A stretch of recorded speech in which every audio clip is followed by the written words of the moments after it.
పిచ్చాసి ప్రేమ కథ సిరీస్లో 5వ భాగానికి స్వాగతం. ఇక లేట్ చేయకుండా స్టోరీలోకి వెళ్దాం. ఏమోయ్ ఏమోయ్ విశాలాక్షి, తలుపు తీయి అంటూ ఇంటి తలుపు కొట్టాడు అనంత శర్మ. తలుపు తీస్తూ బయటకు వచ్చినటువంటి విశాలాక్షి, ఏంటండి అప్పుడే వచ్చేసారా? రాజుగారితో అప్పుడే మీ మంతనాలు పూర్తయ్యాయి కానీ నువ్వు నా బట్టలు సర్దు, నేను రేపే వేరే ఊరు వెళ్ళాలి అని అంటాడన్నమాట. ఏ ఊరు వెళ్తారు, దేని గురించి వెళ్తున్నారు అని అడుగుతుంది. అబ్బా, నీ ప్రశ్నలకు తర్వాత తీరిగ్గా సమాధానం చెప్తాను, నువ్వు వెళ్ళి నేను చెప్పిన పని చెయ్యి అని అంటాడనమాట. మీ మాట మీదే కానీ నా మాట మీరెప్పుడు విన్నారు? ఇప్పుడే మీ బట్టలు సర్ది వస్తాను, మీరు సమాధానం ఇవ్వకపోతే ఊరుకోను అని అంటుంది విశాలాక్షి. 10 నిమిషాలు అన్ని సర్ది మంచంపై నడుము వాల్చిన అనంతశర్మ పక్కన కూర్చుంది. ఓహో, వచ్చేసావా? నేను పక్క రాజ్యంలోని సునందపురం వెళ్తున్నాను. అక్కడ రాజుగారి కుమార్తె ఆచూకీ దొరుకుతుందేమన్న నమ్మకంతో. అంతా బాగానే ఉంది. ఆ పాపను తీసుకుని వెళ్ళింది ఆ పిచాచి. మరి మీరు ఒంటరిగా వెళ్తున్నారు, మీకు తోడుగా అని అనబోతుంది. నేనేమన్నా యుద్ధానికి వెళ్తున్నానా చెప్పు? అక్కడ ఉన్న పరిస్థితులను పరిశీలించడానికి మాత్రమే వెళ్తున్నాను. అక్కడ రాజుగారి కుమార్తె గురించి ఏ కొంచెమైనా తెలిసినా వేగుల ద్వారా సమాచారం ఇస్తాను అని అంటాడు. ఓహో, మరి మళ్ళీ తిరిగి ఎప్పుడు వస్తారు? అప్పటి వరకు నా పరిస్థితి ఏంటి అని అడుగుతుంది. మీ పుట్టింటికి వెళ్ళబోయి నీకు అనుమతి ఇస్తున్నాను అని అంటాడు. మా అమ్మ నాన్న కాశీయాత్రకి వెళ్ళారని మర్చిపోయారా అని అంటుంది విశాలాక్షి. అవును కదా, మర్చిపోయాను. ఇంట్లో ఉండు, మన ఇంట్లో మనం ఉండడానికి ఏమైంది అని అంటాడు. మీరు అలానే అంటారు. మీరు తిన్నారో లేదో, ఏం చేస్తున్నారో నాకు బెంగగా ఉంటుంది. మీతో నేను వస్తానండి అని అంటుంది. ఇదేమైనా విహారయాత్రనా నాతో రావడానికి? నువ్వు రావడం గురించి మానేసి ప్రశాంతంగా పడుకో. అది కాదండి, నేను వెళ్తూ మీ అన్నయ్య ఇంట్లో వదిలేస్తాను, అక్కడ హాయిగా ఉండు, సరేనా? మరే మాట్లాడొద్దు అని అంటాడు అనంత శర్మ. ఉదయమే ఎడ్లబండి మీద ఇద్దరు బయలుదేరతారు. విశాలాక్షి, మీ అన్నయ్య నేను వెళ్తున్న ఊరి విషయాలు చెప్పొద్దు, నేను అత్యవసర పని మీద వెళ్తున్నానని చెప్పు. నువ్వు అలానే చెప్పు, సరేనా అని అంటాడు. ఇంతలో విశాలాక్షి అన్నయ్య పేరిశాస్త్రి ఊరు రంగవరం వచ్చింది. బండితో వస్తున్న ఇద్దరిని చూసిన పేరిశాస్త్రి, ఏమోయ్ మాలతి, మీ అన్నయ్య వదిన వస్తున్నారు, కాలు కడుక్కోవడానికి నీళ్లు తీసుకొనరా అని కేక వేశాడు. ఇంతలోగా ఎడ్లబండితో ఇంటి ముందుకు వచ్చాడు అనంతశర్మ. బావా, చెల్లెమ్మ బాగున్నారా? అన్నయ్య వదిన బాగున్నారా? కాళ్ళు కడుక్కోండి అని అంటుంది మాలతి. ఎన్నేళ్లకు వచ్చావమ్మా? మాలతి, దాహం తీసుకొనరా. బావా, నువ్వు కానీ ఆ సునందపురం బయలుదేరుతున్నావా? ఇంత ఆకస్మికంగా మా చెల్లిని తీసుకొని వచ్చావు అని అంటాడు పేరిశాస్త్రి. నీకెలా తెలుసు అన్నయ్య అని అంటుంది. బావా, నీకెలా తెలుసు అని అతను అంటాడు. అంటే మహారాజు చాలామంది వేగులను చాలా రాజ్యాలకు పంపించారు కదా, నేను కొన్ని రాజ్యాలు తిరిగాను, ఎక్కడ ఆ అమ్మాయి ఆచూకీ దొరకలేదు. నేను రహస్యంగా వేగుగా పనిచేస్తున్నాను, నీకు తెలుసు కదా అని అంటాడనమాట. అవును బాబా, ఆ విషయమే మర్చిపోయాను. చివరగా నాకు అనుమానం వచ్చి వదిలి వచ్చినటువంటి స్థలం సునందపురం, అందుకే నువ్వు కూడా వెళ్తున్నావేమోనని అడిగాను అని అంటాడు. అన్నయ్య, ఈయన వెళ్తున్నారు అంత ఖచ్చితంగా ఎలా చెప్పావు? ఇదంతా మామూలేనమ్మా, అనుమానం రాని వాళ్ళను వేగులుగా పంపిస్తారు, అందుకే అడిగాను. ఓహో, అయితే నువ్వు ఇదివరకే వెళ్ళావు కదా, నువ్వు ఆయన కలిసి వెళ్ళండి. అన్నయ్య, ఇద్దరు వెళ్తే మాకు కొంచెం ధైర్యంగా ఉంటుంది అంటుంది మాలతి. అవునండి, వదిన సరిగ్గా చెప్పింది. మళ్ళీ మా అన్నయ్య ఆ స్థలం గురించి ఆరా తీయడం, మళ్ళీ తిరగడం వృధా కదా అని అంటుంది. అది నిజమేలే, నేను బావ వెళ్తాంలే. వద్దులే శాస్త్రి, ఇప్పటికీ నువ్వు బాగా అలసిపోయావు, నువ్వెందుకు మళ్ళీ ఇబ్బంది పడ్డాం? ఇంట్లో ఉండడం కంటే బయటే బాగుంటుంది బాబా, ఆ విషయం నీకు తెలుసు కదా అని అంటాడు. ఓహో, మీరిద్దరు అందుకైనా ఊళ్ళు తిరిగేదని గట్టిగా అడిగారన్నమాట విశాలాక్షి మాలతి. అంతేగా మరి అని నవ్వేశారు పేరిశాస్త్రి అనంతశర్మ. మీ ఇద్దరికి భోజనం సిద్ధం చేస్తాం, జాగ్రత్తగా వెళ్ళి జాగ్రత్తగా రండి. 10 నిమిషాల్లో ఇంటి నుంచి బయలుదేరారు ఇద్దరు. బావా, సునందపురంలో ప్రతి పున్నమికి అడవిలో ఆ పిచాచి మూక దేవకన్యలుగా మారి విహరిస్తూ దొరికిన వాళ్ళను ఎత్తుకొని పోతారు. బహుశా ఆ అడవిలోనే మదన్మోహిని ఉండొచ్చని నా ఆలోచన, అందుకే రాజుగారికి సమాచారం ఇచ్చాను. మళ్ళీ నిన్ను పంపుతారనుకోలేదు అని అంటాడు పేరిశాస్త్రి.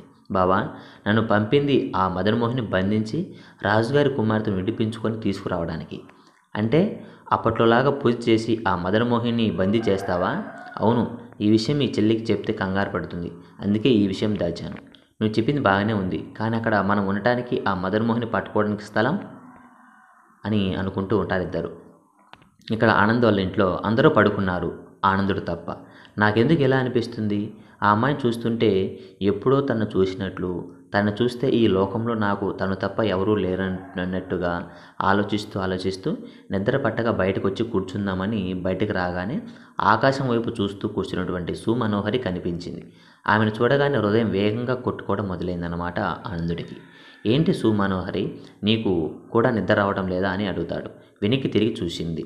అది మీ గురించి ఆలోచిస్తున్నాను. ఎప్పుడూ లేనిది మిమ్మల్ని చూసిన క్షణం నుంచి మీరు తప్ప నా ఊహల్లో ఎవరూ లేరు. కళ్ళలోకి చూస్తూ నిల్చుందనమాట. నాకు అలానే ఉంది, కానీ ఈ అనుభూతి నాకు ఇన్నేళ్ళగా ఎప్పుడూ కలగలేదు. విచిత్రంగా నీ కళ్ళలోకి చూడగానే కలిగిందని అంటాడు. సుమనోహరి పరుగున వచ్చి కౌగిలించుకుంది. అప్పటి వరకు వేగంగా కొట్టుకుంటున్నటువంటి ఆనందుడి గుండె ఒక్కసారిగా స్థిమితపడింది. మరుక్షణంలో ఆనందుని వదిలేసి దూరంగా వెళ్ళి నిల్చుంది. క్షమించండి, మిమ్మల్ని చూడగానే నా హృదయం వేగంగా కొట్టుకోవడం మొదలైంది. ఊపిరి ఆగిపోయినట్లుగా అనిపించి మిమ్మల్ని అలా చేశానని అంటుంది. పర్వాలేదు సుమనోహరి, కంగారు ఏమీ లేదు. నేనేం అనుకోను. వెళ్ళి ప్రశాంతంగా పడుకో. లోపలికి వెళ్ళి పడుకుంది సుమనోహరి. ఈమెను నేను నాకు తెలియకుండానే ప్రేమిస్తున్నానా, లేకపోతే నా మనసు ఎందుకు పదే పదే తను చూడమని నాకు చెప్తుంది, నాకేం అర్థం కావటం లేదు అని ఆలోచిస్తూ ఆరు బయట పడుకున్నాడు అనమాట. ఒరే ఆనంద్, తెల్లారింది నిద్రలేవు అన్న బామ్మ మాటతో పిలుపుతో నిద్రలేచాడు. వాకిలి మొత్తం అందంగా ముగ్గులతో కలకల్లాడుతుంది. వాటిని చూసి, బామ్మ ఇవన్నీ ఏంటి ఎప్పుడూ లేనిది కొత్తగా అని అడుగుతాడు. సుమనోహరి పొద్దున్నే లేచి ఇవన్నీ చేసిందిరా, పిల్ల మాత్రం లక్ష్మీదేవిలా ఉంది అని అంటుంది. అవును బావా, నేను లేచి చూసేసరికి ఇవన్నీ చేసింది అంటూ వచ్చింది లక్ష్మి కూడా. ఓహో, ఒరే నువ్వు మీ అన్న వెళ్ళి స్నానాలు చేసి రండి. రాత్రి కూడా నువ్వు సరిగ్గా తినలేదు. ఉగ్రసింహుడు ఆనందుడు చెరువుకి బయలుదేరతారు. తమ్ముడు, ఎప్పుడు ఏదో మాట్లాడుతూ ఉంటావు, ఈరోజు మౌనంగా ఉన్నావు, ఏమైంది, ఏంటి విషయం అని అడుగుతాడనమాట ఉగ్రసింహుడు. ఏమో తెలియదన్నా, నా మనసు ఏదోలా ఉంది. అదేం చెప్తుందో నాకు అర్థం కావటం లేదు. ఏదో కొత్త అనుభూతికి లోనవుతున్నాను అని అంటాడు. అర్థమైంది తమ్ముడు, నువ్వు తొలిచూపులోనే సుమనోహర్ని ప్రేమించావు. అదే నీ అనుభూతికి కారణం అని అంటాడనమాట. లేదు, నాకు లక్ష్మి అంటేనే ఇష్టం. నువ్వు చిన్నప్పటి నుంచి లక్ష్మిని ఇష్టపడుతున్నావు, కానీ సుమనోహర్ని చూసిన క్షణం నుంచి ఆమెను ప్రేమించడం మొదలుపెట్టావు. అదే నీ మానసిక సంఘర్షణకు కారణం అని అంటాడనమాట. తమ్ముడు, చెరువు ఎర్రగా ఉన్నాయి, కొత్త నీళ్ళలా ఉన్నాయి. అవునన్నా, పైన వర్షాలు పడినట్లున్నాయి. ఉగ్రసింహుడు స్నానం పూర్తి చేసి గట్టు ఎక్కగానే కొంచెం కాలు జారింది. తమ్ముడు, ఇటువైపు బురదగా ఉంది, నువ్వు అటు నుంచి పైకి రా. పక్క గట్టు నుంచి బయటకు రాగానే ఆనందుగా నీ యొక్క కాళ్ళకి ఒక గొలుసు తగిలింది. ఒక్కసారిగా తూలిపడ్డాడు. ఏమైంది తమ్ముడు, ఏం జరిగింది, దెబ్బలు ఏం తగలలేదు కదా? మళ్ళీ చెరువులోకి దిగాడు ఉగ్రసింహుడు. కాళ్ళకి చుట్టుకొని ఒక గొలుసు కనిపించింది. ఇదేంటి గొలుసు అని అంటూ తీస్తానంటూ లాగడం మొదలుపెట్టాడు. ఎంతకీ రావడం లేదు. చెరువు నుంచి బయటకు వచ్చి కర్రతో లోపలికి దిగాడు. గొలుసు దగ్గర కర్రతో తవ్వడం మొదలుపెట్టాడు ఉగ్రసింహుడు. 2 లంక బిందెలు బయటపడ్డాయి. తమ్ముడు, నీ అదృష్టం పండింది, లంక బిందువులు నీ కష్టాలు పోయినట్లే అని అంటాడు. ఇద్దరు స్నానం చేసి ఆ బిందెలను పట్టుకుని ఇంటికి బయలుదేరారు. బిందెలతో వస్తున్నటువంటి ఇద్దరిని చూసినటువంటి శారదమ్మ వాటిని అందుకొని తెరిచింది. రత్నాలు, మాణిక్యాలు, బంగారపు నాణ్యాలు ఉన్నాయి దాంట్లో. ఏరా, ఇవి మీకు ఎక్కడ దొరికాయని అడుగుతుంది. చెరువులో బామ్మ. తమ్ముడు అదృష్టవంతుడు, లంక బిందులు దొరికాయని అంటాడు మంత్రి ఉగ్రసింహుడు. అన్న, ఇది మహారాజు గారి ఆస్తి, నాదెలా అవుతుంది చెప్పు? మహామంత్రి అయ్యుండి కూడా ఇలా మాట్లాడడం విచిత్రంగా ఉంది అని అంటాడు ఆనందుడు. తమ్ముడు, ఇది అదృష్టం. మహామంత్రి, నీ అదృష్టంను కాదనకూడదు కదా. అయినా భూమిలో దొరికే వస్తువులు పొలం ఉన్న వాళ్ళకి సొంతం కాదు, కానీ నీలాంటి పేదవాళ్ళకి కాదు. ఒకవేళ నీకు పొలం ఉండి ఈ ఇంటి నీకు దొరికి ఉంటే అది రాజుగారికి అప్పగించాలి, కానీ నీకు చెరువులో దొరికింది, అందుకే శాసనం ప్రకారం నీ సొంతమే. నీకు అనుమానమైతే నేను స్వయంగా ఆయనతో మాట్లాడిస్తాను అని అంటాడనమాట మంత్రి. అన్న, నువ్వు చెప్పింది నిజమే, కానీ నా కష్టంతో వచ్చింది నేను తీసుకుంటాను తప్ప ఇలా దొరికింది నాకు వద్దు. దయచేసి దీన్ని నువ్వే స్వయంగా కోశాగారానికి అప్పగించు, నాకంటే పేదవాళ్ళకి పనికొస్తుందని అంటాడు. శభాస్ తమ్ముడు, నువ్వు నిజంగా ఉత్తముడని నిరూపించుకున్నావు. బామ్మ, నువ్వు ఏదైనా తినడానికి పెడితే ఈ సొమ్మును రాజుగారికి అప్పగించి సాయంత్రకల్లా తిరిగి వస్తానని అంటాడు. అన్న, ఈరోజు నీ మంచం పూర్తి అవుతుంది, రేపు తీరిగ్గా మంచంతో పాటు ఈ నిధిని తీసుకుని వెళ్ళు అని అంటాడనమాట. సుమనోహరి మొహంలో ఆనందంను గమనించాడు ఉగ్రసింహుడు అన్నమాట. సుమనోహరి, ఈ లంక బిందెలను నువ్వే ఆనందునికి దొరికేలా చేసావు కదా అని అడుగుతాడు మంత్రి. అవును, కానీ ఆనందుడు ఆ నిధిని తీసుకోలేదు, అదే కొంచెం నాకు బాధని కలిగిస్తుందని అంటుందన్నమాట. అతనుకున్న ఆత్మగౌరవం ఆ నిధిని స్వీకరించనివ్వలేదు. నాకు తెలిసి ఆనందుడు కూడా నిన్ను తొలిచూపులను ప్రేమించడం మొదలుపెట్టాడు. పున్నమికి ఇంకా 2 రోజుల సమయమే ఉంది. నీ మనసులోని మాట నేరుగా చెప్పు. నీ నిజస్వరూపాన్ని పున్నమి రోజు అతనికి తెలిసేలా చేయడం వల్లనే నీకు మానవ రూపం లభిస్తుంది, మర్చిపోవద్దు అని అంటాడు. మీరు చేస్తున్న సహాయం ఎప్పటికీ మర్చిపోలేను ఉగ్రసింహ. నీది స్వచ్ఛమైన ప్రేమ, అందుకే నేను నీకు సహాయం చేస్తున్నాను. మంచి మనసులు కలిపినందుకు నాకు సంతోషంగా ఉంటుంది కదా అని అంటాడనమాట మంత్రి. బావా, సునందపురంలో నాకు తెలిసిన వారెవరూ లేరు. కానీ ఆనందుడు అనే మంచి నైపుణ్యం గల వడ్రంగి తెలుసు. కొన్ని రోజులు ముఖ్యమైన పని అని చెప్పి అతన్ని ఎక్కడైనా బస ఏర్పాటు చేయమని అడుగుదాం అని అంటాడు పేరిశాస్త్రి అనంతశర్మతో. సరే, నువ్వు చెప్పిన ఆలోచన బాగానే ఉంది బావా. ఇంకా ఎంత దూరం వెళ్ళాలి? దగ్గరలో ఉన్నాం. మరో 2 కోసుల దూరం ఉంటుంది. అదిగో కనిపిస్తున్నదే, ఆ అడవినే పిశాచి మూక తిష్ట వేసింది. ఈ ఊరంతా వారు చెప్పుకుంటారని అంటాడనమాట. ఓహో, అలాగా. అయితే అడవిలోకి మనం ముందు వెళ్ళాలి, తర్వాత గ్రామంలోకి వెళ్దామంటాడు అనంతశర్మ. బావా, ఇప్పుడా? నీకేమైనా పిచ్చి పట్టిందా? ఆ పిశాచి మూక భయంకరమైనది ఈ వేళలో అని అంటాడనమాట పేరిశాస్త్రి. పట్టపగులు భయమేంటి పేరిశాస్త్రి? పద లోపలికి వెళ్దాం. పేరిశాస్త్రి భయంగా ఎడ్లబండిని అడవి పొలిమేర దగ్గర ఆపాడు. ఇక్కడ నుంచి నడుచుకుంటూ వెళ్ళాలి బావా. ఓహో, సరే, పద లోపలికి. మరెందుకు ఆలస్యం? అనంతశర్మ వెనకనే నిల్చున్నాడు. శాస్త్రి, నీకే దారి తెలుసు, నువ్వు వెనకనుంటే ఎలా చెప్పు? దారి చూపించు, ఎటువైపు వెళ్ళాలో అని అంటాడు. నాకేం తెలుసు, అందరూ అనుకుంటుంటే చెప్పాను. వెళ్తూ ఉంటే అయితే తెలుస్తుంది. గొప్పడివయ్య నువ్వు. నీ మాటలు విని నువ్వు ఇంకా లోపలికి వెళ్ళి సమాచారం తెచ్చావనుకున్నాను, కానీ ఇలా చేస్తావనుకోలేదు అని అంటాడు అనంతశర్మ. చాలాసేపు నడుస్తూ అడవి మధ్యలోకి చేరుకున్నారు.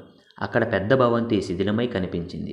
పక్కనున్న స్థలంలో కాలిన చెట్టు వేళ్ళు బొగ్గులు కనిపించాయి. శాస్త్రి, నువ్వేమో ఇక్కడ పెద్ద భవంతి, చెట్టు, పిశాచి మూక అన్నావు. చూస్తుంటే ఇక్కడ ఇలా ఉందేంది అని అడుగుతాడనమాట. నాకు అది అర్థం కావటం లేదు.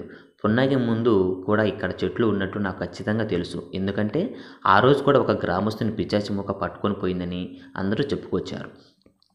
అయితే ఇక్కడ కూడా నాకు నిరాశ మిగిలింది. రాజుగారి కుమార్తె ఈసారి కూడా దొరకదు అనుకుంటా. చేసేదేం లేదు, ఇక్కడ నుంచి బయలుదేరడం మంచిది పేరిశాస్త్రి అని అంటాడు. బావా, ఇక్కడ ఏం జరిగిందో తెలుసుకోకుండా వెళ్ళిపోతే ఎలా చెప్పు? ముందు ఊర్లోకి వెళ్ళి ఇక్కడేం జరిగిందో తెలుసుకొని అప్పుడు తిరిగి వెళ్దాం. ఇంతలో ఒక కాంతి రేఖ అనంతశర్మ మొహంపై పడింది. ఆ కాంతి ఎక్కడి నుంచి వచ్చిందో చూశాడు. చెట్టు వేలల్లో ఒక భూగృహం కనిపించింది. శాస్త్రి, ఇటు చూడు, ఇక్కడ ఒక గృహం ఉంది. ఇందులో వెతికితే మనకు కావాల్సిన సమాచారం ఏదైనా దొరుకుతుందేమో. పద కిందికి వెళ్దాం. బావా, నేను రాను, నువ్వే వెళ్ళు, నేను ఇక్కడే ఉంటానంటాడు. అనంతశర్మ కిందికి దిగగానే ఒక వజ్రపు టొంగరం సూర్యకాంతి పడి మెరుస్తూ కనిపించింది. దాన్ని చేతిలోకి తీసుకొని భూగృహం నుంచి బయటికి వచ్చాడనమాట. బావా, ఏదో దొరికినట్లుందే, దీన్ని చూడు, నీకే తెలుస్తుంది. ఇది మన రాజ్యపు రాజముద్రిక. ఇక్కడికెలా? ఇంకా అర్థం కాలేదా? ఇన్నేళ్ళు ఆ మదన్మోహన్ ఇక్కడే ఉండేది. పున్నమి రోజు ఏదో ఇక్కడ జరిగింది. దానివలన ఆ పిశాచి ఇక్కడి నుంచి మకా మార్చి ఉంటుంది. ఓహో, అలాగైతే ఖచ్చితంగా ఊళ్ళో కొన్ని రోజులు ఉండి గ్రామంలోని ప్రజలతో మాట్లాడి నిజాలు తెలుసుకోవాలి. అవును, మరెందుకు ఆలస్యం? పద ఇప్పుడే ఊరిలోకి వెళ్దాం. ఆరుబయట ఆనందుడు పనికి సహాయం చేస్తూ యథాలాపంగా ఊర్లోకి వస్తున్న ఎడ్లబండిని చూశాడు ఉగ్రసింహుడు. తమ్ముడు, ఈ ఊరిలోకి నీతో పని చేయించుకోవడానికి ఎవరో వస్తున్నట్లున్నారు, అటు చూడు. అవునా? దానికేముందన్నా, వస్తే వాళ్ళకి కావాల్సిన వస్తువులు చేసి ఇస్తాను. అయినా నువ్వెందుకు ఈ ఎండలో ఇంటి లోపల కూర్చో అన్నా అని అంటాడనమాట. ఇంతలో ఎడ్లబండి ఇంటి ముందుకు వచ్చి ఆగింది. దాంట్లో నుంచి పేరిశాస్త్రి దిగాడు. అతన్ని చూసి, ఓహో పంతులు గారు, మీరా? ఎలా ఉన్నారు? ఇంతకీ మీ పని పూర్తయిందా లేదా? బాగున్నాను ఆనందు, నువ్వెలా ఉన్నావు? బామ్మ, లక్ష్మి బాగున్నారా? నా పని నీకు తెలిసిందే కదా. ఇంతకీ ఈయన ఎవరో ఇక్కడెప్పుడు చూడలేదు అని అడుగుతాడనమాట. ఈయన మా అన్న సింహాలు దూరపు చుట్టం. ఓహో, నమస్కారం బాబు. నేను మూలిక వైద్యుడను. అడవిలో మూలికల కోసం తిరుగుతూ ఉంటాను. పంతులు గారు, మీతో పాటు ఇంకా ఎవరో వచ్చినట్టున్నారు. అతనెవరు? అతను మా బావ, నాకంటే పెద్ద సిద్ధ వైద్యుడు. ఇక్కడ అడవిలో మూలికలతో కొన్ని ప్రయోగాలు చేసి ఔషధాలు తయారు చేయడానికి వచ్చారు. ఆయన పేరు ఆనంతుడు అని అంటాడనమాట. పంతులు గారు, మీరెందుకు వచ్చారో నాకు ఇప్పుడు అర్థమైంది. మీరు కొన్ని రోజులు ఉండడానికి చోటు కావాలి, అంతేగా? సరిగ్గా చెప్పేవారు ఆనంద్. ఆ సాయం చేయు నాయన, నీకు పుణ్యం ఉంటుంది. లక్ష్మి అని అనగానే లక్ష్మి ఒక్కసారిగా బయటికి రా అని పిలుస్తాడనమాట. పరుగున వచ్చింది లక్ష్మి. వెనకనే సుమనోహర్ బయట ఉన్న ఆనందుడిని చూస్తూ నిలిచింది. ఏంటి బాబు పిలిచావు? ఎదురుగా ఉన్న పంతులను చూసి కాళ్ళను దండం పెట్టింది కాళ్ళకనమాట. పంతులు గారు బాగున్నారా? ఈసారి మీరు ఆలస్యంగా వచ్చారు. ఈయనెవరు? ఇప్పుడే వచ్చాను లక్ష్మి. నువ్వు అన్నట్లు ఈసారి కొంచెం ఆలస్యమైందిలే. ఈయన మా బావ. ఓహో, నమస్కారం అండి. ఆయుష్మాన్ బావు తల్లి. నిన్ను చూస్తే ముచ్చటేస్తుంది. పేరుకు తగ్గట్టు లక్ష్మికల ఉట్టి పడుతుంది. చెల్లి, నువ్వు కూడా ఇట్రా, ఆశీర్వాదం తీసుకుందు అని అంటుంది లక్ష్మి. సుమనోహర్ నిదానంగా వచ్చి ఇద్దరి కాళ్ళకి నమస్కారం చేసింది. లక్ష్మి, నేను ఇన్నాళ్ళు ఎప్పుడు ఈ అమ్మాయిని చూడలేదు. ఎవరు అని అడుగుతాడు పేరిశాస్త్రి. నాకు దూరపు చుట్టం పంతులు గారు, చెల్లెలవుతుంది, పక్క ఊరు. ఓహో, అవునా? సరే, మాకు ఉండటానికి ఏదైనా స్థలం చూపిస్తే మా ఇద్దరం అని అంటారు వాళ్ళిద్దరు. దానికేముంది, ఎప్పుడు మీరుండే స్థలమే, అక్కడే మీ బస అని అంటుంది. అప్పుడంటే నేను ఒక్కడినే, ఇప్పుడు నా బావగారు కూడా ఉన్నారు, సరిపోతుందా? ఓ అవును కదా బావా, నా ఇంట్లో వీళ్ళు ఉంటారు, నేను ఇక్కడే ఉండిపోనా? లక్ష్మి నీ ఇష్టం. ఇంతలో శారదమ్మ బయటకు వచ్చింది. బయట ఉన్న పంతులను చూసి, శాస్త్రి గారు మీరు ఎలా ఉన్నారు? ఇప్పుడే వచ్చినట్లున్నారు, ఇంట్లోకి పిలవకుండా బయటే మాట్లాడిస్తున్నారు వీళ్ళు అని అంటుంది. అయ్యో మర్చిపోయాం బామ్మ అంటూ వాళ్ళిద్దరికీ నీళ్ళిచ్చి పక్కనే నిల్చుంది లక్ష్మి. బాబు, నీ పనితనం మా బావ చెప్తే ఏమో అనుకున్నాను, కానీ ఇప్పుడు చూస్తే అర్థమవుతుంది నీ నైపుణ్యం ఏంటో అని అంటాడనమాట అనంత శర్మ. పంతులు గారు ఈయనెవరు? బామ్మగారు ఈయన నా బావగారు ఆనంతుడు. నమస్కారం బాబు, భోజనం వేలైంది, భోజనం చేద్దరు, లోపలికి రండి. ఒరే ఆనంద్, సింహాలు, లక్ష్మి, సుమనోహరి మీరు కూడా లోపలికి రండి, కలిసి భోజనం చేద్దాం. అనంత శర్మ ఇంట్లోకి అడుగు పెట్టగానే ఒక్కసారిగా ఒళ్ళంతా జలధరించింది. ఏంటిది నాకిలా అనిపిస్తుంది? ఇక్కడేదో దుష్టశక్తి ఉండి ఉండాలి. నాకు తెలిసి ఆ మదన్మోహిని కూడా అయి ఉండొచ్చు. దాన్ని ఎలాగైనా కనిపెట్టి తీరాలని అనుకుంటాడు అనంత శర్మ. బాబు బాబు అన్న పిలుపుతో ఆలోచనల నుంచి బయటకు వచ్చాడు అనంత శర్మ. ఏదో ఆలోచనలో ఉన్నావు, ఏంటి విషయం అని అడుగుతుంది బామ్మ. ఏం లేదు బామ్మగారు, మా బావ అంతేలే బామ్మ, కొద్ది నిమిషాల్లో ఈ లోకం వదిలి వేరే లోకానికి మనసుతోనే ప్రయాణం చేస్తాడు. అవును, అడగడం మర్చిపోయాను, అడవిలోకి అందరూ వెళ్తున్నారు, ఎలాంటి భయం లేకుండా ఎవరైనా మంత్రగాలతో పూజలు గట్రా చేయించారా అని అడుగుతాడనమాట. అదేం లేదు బాబు, చివరి పున్నమి నుంచి ఆ పిచాచి మూక గోల కనిపించడం లేదు, అడవి లోపల చెట్టు కూడా నాశనమైంది, అందుకే అందరూ ఆనందంగా తిరుగుతున్నారు. ఓహో అదా విషయం, అయితే నేను బిక్కుబిక్కుమంటూ మూలికల కోసం వెళ్ళనక్కర్లేదు అడవిలోకి ఇక నుంచి అని అంటాడు. అవును పంతులు గారు, మీకు ఆ విషయాలను తీరిగ్గా చెప్తాను, వచ్చి కూర్చోండి, భోజనం చేసి విశ్రాంతి తీసుకుందురు. లక్ష్మి అందిస్తుంటే సుమనోహరి భోజనం వడ్డించడం మొదలుపెట్టిందన్నమాట. అనంతశర్మ ఆమెను తీక్షణంగా చూడగానే ఆమెలో విచిత్రమైన తేజస్సు కనిపించింది. అది తాను ఇప్పటివరకు చూడనిదన్నమాట. ఆమె ముఖ కవలికల్లో మహారాజు పోలికలు కొట్టిచ్చినట్టు కనిపించాయి. సుమనోహరి వెళ్ళి కాస్త మజ్జిగ తీసుకొనిరా. లేచి నడుస్తూ వెళ్ళగానే ఆమె నడకలో రాజసం గమనించి, ఈమె ఖచ్చితంగా మా రాజకుమారి అయి ఉండాలి, కానీ ఇక్కడికి ఎలా వచ్చింది? ఈమె ఇక్కడుంటే మదనమోహిని ఏమైనట్లు అని అనుకుంటూ ఉంటాడు. బావా, తీరిగ్గా తర్వాత మాట్లాడుకుందాం, నువ్వు ముందు ఆలోచించడం మానేసి భోజనం చేయి, నువ్వు తినకపోతే వాళ్ళు అనుమానపడతారు అని అంటారన్నమాట పేరాశాస్త్రి. ఆ మాటతో భోజనం పూర్తి చేసి ఆరు బయట కూర్చున్నారు. నాయన, మా లక్ష్మి మీకు ఉండడానికి ఇల్లు చూపిస్తుంది, భోజనకు మాత్రం ఇక్కడికే వచ్చేయండి నాయన అని అంటుంది బామ్మ. బామ్మ, నువ్వు ఆ విషయం వేరేగా చెప్పాలా? ఎన్నో ఏళ్ల తర్వాత మా అమ్మ చేతి వంట గుర్తుకొచ్చింది. ప్రతి 6 నెలలకు మా పేరుశాస్త్రి ఇల్లు వదిలేసి వెళ్ళి ఇంత పుష్టిగా ఎలా ఉంటున్నాడో నాకు ఇప్పుడు అర్థమైంది అని అంటాడు అనంతశర్మ. బావా, నువ్వు ఉంటావుగా నాతో పాటు, నిన్ను కూడా మా చెల్లి చూసి ఆశ్చర్యపోతుంది ఇంటికి వెళ్ళిన తర్వాత అని అంటాడనమాట. మీరిద్దరు నన్ను మరీ పొగడేస్తున్నారు, లక్ష్మి వెళ్ళి వీళ్ళకి ఇంటిని చూపించు అని అంటుంది. పంతులు గారు పదండి, అమ్మాయి లక్ష్మి నీకు ఒక విషయం అడగాలి, చెప్తావా? అని పంతులు గారు, దానికేముంది అని అంటుంది లక్ష్మి. ఆ అమ్మాయి నీకు నిజంగానే బంధువేనా? ఇన్ని రోజులు వచ్చాను కానీ నాకు ఎప్పుడు కనిపించలేదు అని అడుగుతాడనమాట. తనది పక్కూరు, తల్లిదండ్రులు కొద్ది రోజుల క్రితమే పోయారు. వాళ్ళ మామయ్య రాజధాని దగ్గర ఊళ్ళో ఉంటారంట. ఆయన కూడా ఎక్కడికో దేశాలు పోయాడు వ్యాపారం కోసం, అందుకే మా ఇంటికి వచ్చింది. ఓహో, అయితే తను నీకు నిజంగా చెల్లెలు కాదా? పంతులు గారు, ఈ జీవితంలో బంధాలను ఆ దేవుడు ముడి పెడతాడు, నాకు బామ్మ బావ ఎలాగో ఇప్పుడు ఈ చెల్లెలు కూడా అంతే అని అంటుందన్నమాట. సరేనమ్మా, నువ్వు ఇంకా బయలుదేరు, మేము మా సంగతి చూసుకుంటాం. అక్కడి నుంచి లక్ష్మి బయటకు వెళ్ళగానే, బావా ఆ పిచాచి మొక్క ఇక్కడే ఉందని నాకు రూఢి అయింది, నువ్వేమంటావు? అవును పేరుశాస్త్రి, నాకు కూడా అలానే అనిపిస్తుంది, కానీ ఎలా తెలుసుకోవాలి? అదేంటి బావా, నువ్వేదో పూజ చేసి తెలుసుకుంటానని చెప్పావు? ఆ పూజ చేయడానికి అనువైన రోజు పున్నమి, అప్పటి వరకు ఆగాలి. ఓ అంతేనా? ఆగుదాం బావా, ఇంకో 2 రోజుల్లో పున్నమి, ఇంతలోపు ఇంకేమైనా విషయాలు కనిపెట్టవచ్చు అని అంటారనమాట. నాకు ఒక అనుమానం శాస్త్రి. ఏంటి బావా? ఆ సుమనోహరినే మన మహారాజు కూతురని. ఓహో, నీకు అలానే అనిపించిందా? నాకు కూడా అలానే అనిపించింది. ఆమె ముఖ ఒసెట్సు, నడక తీరు హచ్చం మహారాజు గారి వలె ఉన్నాయి. అవును, ఆమె మహారాజు కూతురైతే మదన్మోహన్ ఖచ్చితంగా ఇక్కడే ఉండి ఉంటుంది, తను పట్టుకుంటే. అలాగైతే సుమనోహర్ని మనం ఓ కంట కనిపెడితే చాలు కదా. ఆ విషయం నాకు వదిలేయి బావా, ఆ ఆనందుడితో ఉన్న వ్యక్తిని నేను ఎక్కడో చూశాను కానీ గుర్తుకు రావడం లేదు అని అంటాడు. అవునా, ఎక్కడ చూశావు? ఎప్పుడు చూశావు? అదే గుర్తుకు రావడం లేదు. ఇక్కడే ఉంటాను కదా, అది కూడా కనిపెట్టేస్తాను. ఎలాగోలా నువ్వు కాస్త పడుకో, సరేనా? అనంతశర్మ ఆలోచిస్తూ కొద్దిసేపట్లో నిద్రలేకి జారుకున్నాడు అనమాట. లక్ష్మి బయటికి వెళ్ళింది. నా మనసులో మాటను ఇప్పుడే ఆనంద్కి చెప్పేస్తాను. పున్నమికి ఇంకా 2 రోజులే ఉందని ఉగ్రసింహ చెప్పాడు, కానీ నా మనసులో మాటను తనతో ఎలా చెప్పాలో అర్థం కావటం లేదు. అతను చూస్తే నా నోటి నుంచి మాటలే రావడం లేదు, కంగారుగా ఉంది. ఇప్పుడేం చేయాలి? పెరట్లోని చేమంతులను చూస్తూ ఆలోచిస్తూ ఉంది సుమనోహరి. సుమనోహరి, ఇక్కడేం చేస్తున్నావు? నీకోసం బామ్మ వెతుకుతూ ఉంది, లోపలికి వెళ్ళు అన్న పిలుపుతో వెనక్కి తిరిగిందన్నమాట. ఎదురుగా ఆనందుని కనిపించాడు. తల దించుకొని లోపలికి వెళ్ళబోతున్న తనని చేయి పట్టుకుని వెనక్కి లాగాడు. వెంటనే తూలిపడి ఆనందుని మీద పడిపోయింది. అయ్యో, మరి ఇంత సుకుమారం అయితే ఎలా చెప్పు అని అంటాడు. ఆ మాటతో తల పైకెత్తి ఆనంద్ యొక్క కళ్ళలోకి చూసింది. ఆ కళ్ళలో ఏదో వెతకడం మొదలుపెట్టాడు. సుమనోహరి, నీ కళ్ళలో ఏదో మాయ ఉంది తెలుసా? నువ్వు నన్ను ఇష్టపడుతున్నావు నాకు అనిపిస్తుంది, కానీ నీ ప్రవర్తన నాకు అర్థం కావటం లేదని అంటాడు. నాకు మీ కళ్ళలో అదే కనిపిస్తుంది, కానీ మీ మనసే నాకు అర్థం కావటం లేదని అంటుంది. మాటకారివే, నా మనసు నీకు తెలియదా? నా కళ్ళలో చూసి చెప్పు అని అంటాడు. మరి నా కళ్ళల్లో కూడా చూశారు, నా మనసు మీకు తెలియదా అని అంటుంది. తెలుస్తుంది, కానీ ఆ కళ్ళలో ఏదో తెలియని భయం, ఆందోళన కనిపిస్తున్నాయి. దేని గురించి, ఎవరి గురించి? నా నుంచి నువ్వు ఏదో దాస్తున్నట్లు అనిపిస్తుంది. అది నిజమో కాదో నువ్వే చెప్పాలి. నువ్వు దాచిన నిజం నువ్వు నాకు చెప్పాలంటే నీకు నా మీద నమ్మకం కలగాలి. కానీ నా మీద నీకు నమ్మకం కలిగించాలంటే ఏం చేయాలని అంటాడు.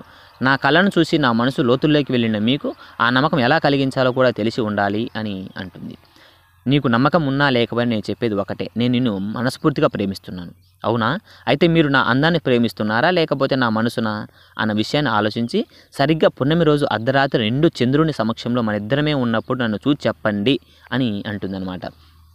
తప్పకుండా చెప్తాను, నువ్వే నా దానివి అన్న నమ్మకం నాకుంది. నువ్వు కోరుకున్న నమ్మకం కలిగిస్తానని మాట ఇస్తున్నాను అంటాడు. మాట తప్పరు కదా? ప్రేమ అంటే నమ్మకం. ఆ నమ్మకం నీకు కలిగించడానికి సిద్ధంగా ఉన్నాను అని అంటాడు. సుమనోహరి ఎక్కడున్నావు తల్లి అంటూ శారదమ్మ పిలుపు వినిపించింది. బామ్మ, నేను పెరట్లో ఉన్నాను, వస్తున్నాను పరుగున లోపలికి వెళ్ళింది సుమనోహరి. పున్నమి రోజు చెప్పమని అడుగుతుందే, తన ఇష్టాన్ని కాదనడం ఎందుకు? అప్పుడే నా ప్రేమను తెలియజేస్తాను. నేను ప్రేమించేది మనసును కానీ అందాన్ని కాదని తనకి నమ్మకం కలిగిస్తానని అనుకుంటూ ఉంటాడు. పండు వెన్నెల చుట్టూ పచ్చదనం ప్రకృతి అందాన్ని మరింత పెంచుతుంది. మత్తుగా మల్లెల సుగంధపు వాసన, మెల్లగా గజ్జెలు గల్లుగల్లుమనే శబ్దం, దూరంగా తెల్లని చీరలో ఒక అమ్మాయి నడుచుకుంటూ ఒంటరిగా వెళ్తుంది. ఇంతలో ఒక్కసారిగా పండు వెన్నెల ఎర్రగా మారడం మొదలైంది. తెల్లని చీర నల్లగా మారుతూ ఆ అమ్మాయి చేతి వేళ్ళ గోళ్ళు పెరుగుతూ నేలకు తాకగానే ఆమె తన తలను ఒక్కసారి వెనక్కి తిప్పింది. ఎర్రటి కళ్ళతో తెల్లని కురులు ఆమె మొహాన్ని కనిపించనివ్వకుండా అడ్డుగా ఉన్నాయన్నమాట. ఇంతలో ఒక్కసారిగా